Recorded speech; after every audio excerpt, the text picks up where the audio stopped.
Tapos today's dinner.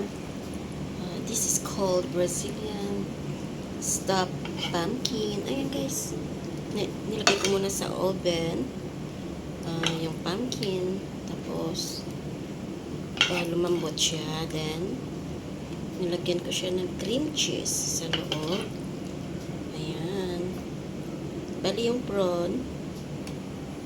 Yung niya, ingredient niya is onion, garlic, tomato. Ayan siya guys. Ayan siya. Tsaka parsley lang yun ang last niya. Ayan siya guys. Ayan. Nilagay ko siya sa loob. And after that, ilagay ko na siya lahat. Ilalagay ko ulit siya sa oven within 20 minutes. Bago kukunin siya guys. Ayan, Brazilian stuffed pumpkin. Shrimp pumpkin. Ayan siya guys. Ayan siya. Masarap ito. Favorite ito ng mga alaga. Ayan, favorite ng tao sa bahay.